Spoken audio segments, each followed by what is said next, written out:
I'm recording this because this morning in my going out, I usually look around at the animals in my yard, things like that.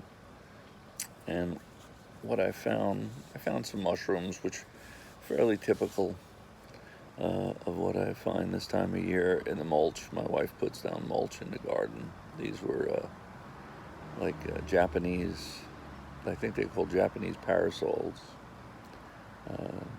or Japanese umbrellas. And then in another area, I found a mushroom that looked like it. Turns out, as far as I could tell, it might be the beginnings of fairy ring mushrooms.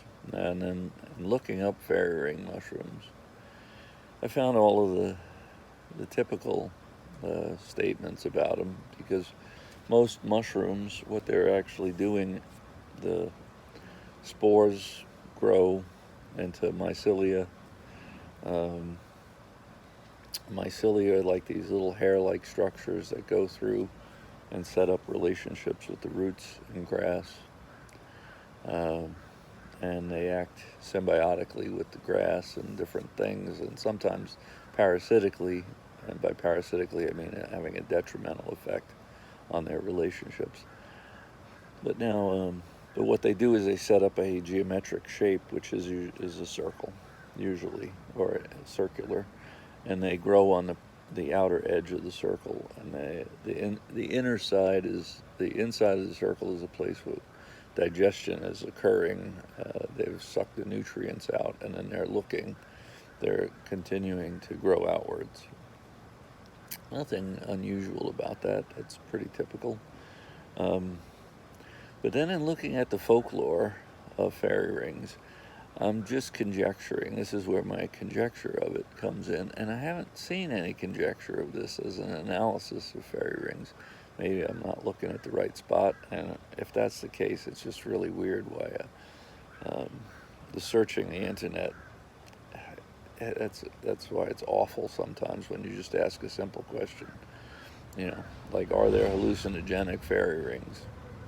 Right? Because the association with the fairy rings is that you go inside the fairy ring, and that the historic folklore on the bad side, let's say, is that you go inside and then you see the fairies, and something happens to you or something bad happens to you. There's some cascade effect from being in there.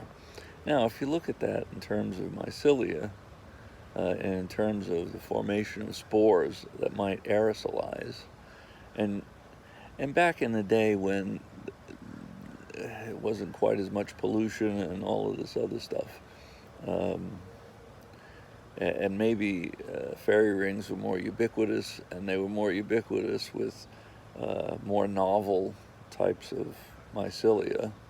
Um, is it possible that you had hallucinogenic spores, and that by being in the center of the fairy ring where the digestion had occurred from the past ones, that there'd be some sort of accumulation, and under the right climatic conditions, the right temperature and humidity and pressure, and these spores sometimes they're able to float on air and stay suspended.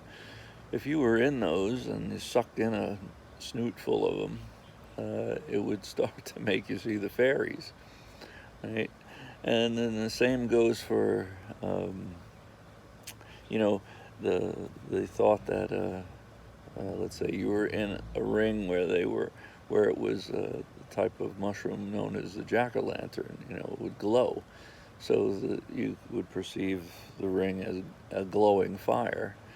So you'd be surrounded by that. If that was the nature of that, if that could occur. And again, either, well, it's my tenacity and wanting a simple answer now.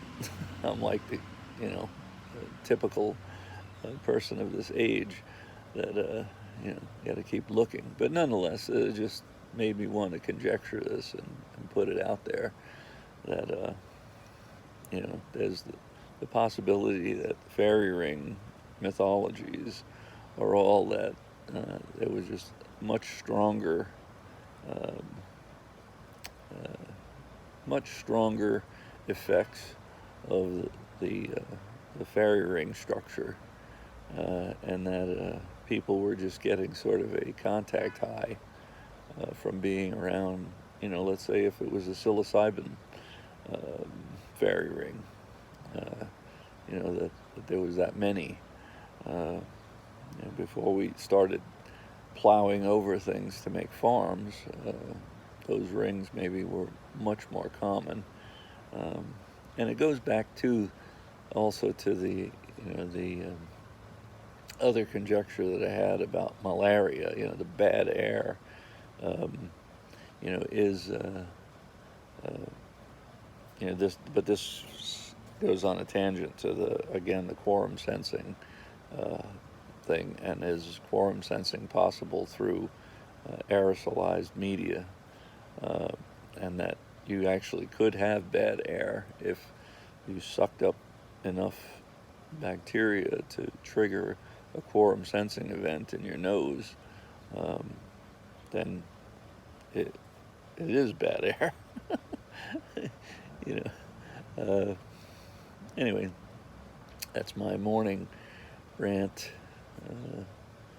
This is July 9th, 2020. And I'm with my grapes here. Might prove to be a hot day and a good day to go look for mushrooms. Alright, so let's see you. Talk to you. Be well.